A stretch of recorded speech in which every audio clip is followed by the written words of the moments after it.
বন্ধুরা, সোহাগ ধারাবাহিকের আগামী পর্বে এবার ঘটতে চলেছে এক মহাবিস্ফোরণ।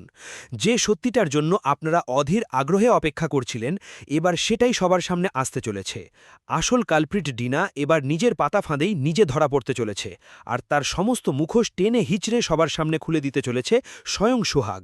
তবে এর পেছনে থাকবে এক টানটান উত্তেজনাপূর্ণ মাস্টার প্ল্যান। গল্পের শুরুতেই আমরা দেখতে পারব, তিয়াস যখন আড়ালে গিয়ে ডিনার সাথে ফোনে কথা বলছিল, তখন ডিনা তিয়াসকে রীতিমতো শাসাতে শুরু করে। ডিনা তিয়াসকে সাবধান করে বলে, তুমি একটু সাবধানে থেকো তিয়াস, আমার মনে হচ্ছে সোহাগ আমাদের ওপর, বিশেষ করে তোমার ওপর একটু বেশি সন্দেহ পড়ছে। সোহাগ আমাকে পরিষ্কার বলেছে, এই বাড়িরই এমন কেউ আছে যে ইচ্ছে করে সূর্য স্যারের ক্ষতি করার চেষ্টা করছে, আর এই বাড়িতে বাইরের লোক বলতে একমাত্র তুমিই আছো। তাই নিজের মুখ বন্ধ রেখো, না হলে কিন্তু বিপদ আছে। ডিনার এই কথা শুনে তিয়াস ভীষণ ভয় পেয়ে যায়। সে নার্ভাস হয়ে বলে, আমি তো সাবধানেই আছি ডিনা, কিন্তু শেষ মুহূর্তে যদি আমি ধরা পড়ে যাই তখন কি হবে? আমার ভাইয়ের চিকিৎসার খরচ কে দেবে? তার চিকিৎসার এবার কি হবে? তিয়াসের এই ঘাবড়ে যাওয়া দেখে ডিনা ক্ষিপ্ত হয়ে ওঠে এবং চেঁচিয়ে বলে, আমি তো বলেছি তোমার ভাইয়ের চিকিৎসার সমস্ত ব্যবস্থা আমি ঠিকঠাক করে দেব, তাহলে এত চিন্তা কেন করছো? আমি যা বলছি শুধু সেটুকুই করো। তিয়াস তখন নিরুপায় হয়ে ডিনার সব শর্ত মেনে নেয় এবং বলে যে সে ধরা পড়লেও ডিনার নাম কারো সামনে আনবে না। কিন্তু ঠিক তখনই সেখানে আচমকা এন্ট্রি নেয় সোহাগ। সোহাগকে হঠাৎ সামনে দেখে তিয়াসের হাত পা ঠান্ডা হয়ে যায়। সোহাগ তাকে সরাসরি জিজ্ঞেস করে, তুমি এতক্ষণ লুকিয়ে কার সাথে কথা বলছিলে তিয়াস? তিয়াস কোনো জবাব খুঁজে পায় না। সে ভীষণ ভয় পেয়ে কথা ঘোরানোর চেষ্টা করে, কিন্তু সোহাগও ছাড়ার পাত্র নয়। সে বারবার একই প্রশ্ন করতে থাকে।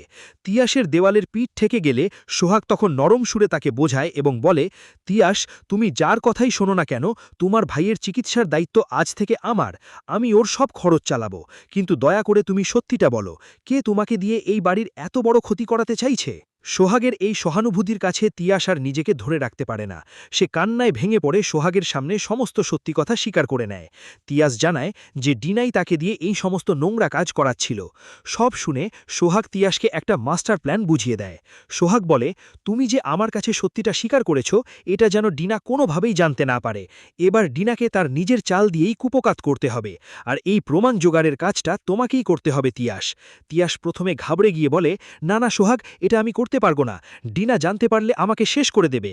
কিন্তু সোহাগ তাকে অভয় দিয়ে বলে, তোমার কোনো ভয় নেই, কেউ কিছু জানতে পারবে না। আমি যেভাবে বলছি ঠিক সেভাবে ডিনাকে মন্দিরের কাছে ডেকে পাঠাও। সোহাগের প্ল্যান অনুযায়ী তিয়াস ডিনাকে সেই নির্জন মন্দিরের কাছে ডেকে নিয়ে আসে। সেখানে এসে কথায় কথায় তিয়াস এমনভাবে ডিনাকে উস্কানি দেয় যে ডিনা নিজের অহংকারে অন্ধ হয়ে সব সত্যি উগরে দেয়।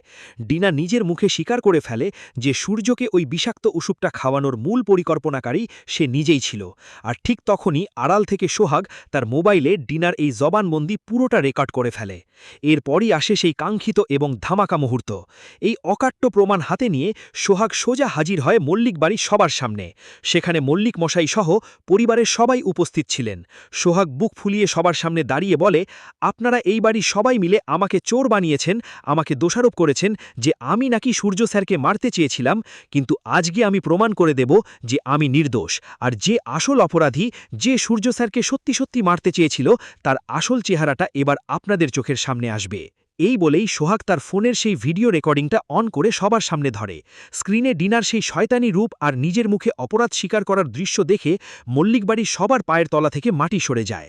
ডিনা আর তিয়াস মিলে যে এই নোংরা খেলাটা খেলেছে তা দেখে বাড়ির প্রত্যেকে ক্ষোভে ফেটে পড়ে। তিয়াসকে কাঁপতে দেখে সোহাগ তখন সবার সামনে বলে, তিয়াস, তোমার কোনো ভয় নেই, তোমাকে বাধ্য হয়ে এই ভিডিওতে সামিল করতে হয়েছে বলে আমি দুঃখিত, কিন্তু তুমি পাশে না থাকলে এই ডিনার আসল রূপ আমি কোনোদিন সবার সামনে আনতে পারতাম না। সমস্ত দোষ এই ডিনার। ডিনার এই চরম বিশ্বাসঘাতকতা দেখে সবচেয়ে বড় ধাক্কাটা পান মল্লিক মশাই। তিনি স্তম্ভিত হয়ে যান। যাকে তিনি নিজের মেয়ের মতো ভরসা করেছিলেন, ভালোবেসে এই বাড়িতে আশ্রয় দিয়েছিলেন, সেই ডিনাই কিনা তার নিজের ছেলেকে দুনিয়া থেকে সরিয়ে দেওয়ার জন্য বিষ এনে দিয়েছিল। এই ভয়ঙ্কর সত্যিটা মল্লিক মশাই কোনোভাবেই মেনে নিতে পারেন না। তার চোখ দিয়ে রাগে আর আফসোসে জল বেরিয়ে আসে। তো বন্ধুরা, আগামী পর্বে ডিনার এই অহংকার চূর্ণ হওয়া এবং সোহাগের এই টান টান জয় দেখতে আপনারা কতটা এক্সাইটেড? আপনারা কি চান এবার ডিনাকে পুলিশে দিয়ে চিরকালের মতো এই বাড়ি থেকে বের করে দেওয়া হোক? আপনাদের মূল্যবান মতামত অবশ্যই আমাদের কমেন্ট বক্সে লিখে জানাবেন। আর হ্যাঁ, আজকের এই আপডেটটি ভালো লাগলে লাইক ও শেয়ার করতে ভুলবেন না। চ্যানেলে নতুন হয়ে থাকলে এখনই সাবস্ক্রাইব করে পাশে থাকা বেল আইকনটি প্রেস করে রাখুন। ধন্যবাদ।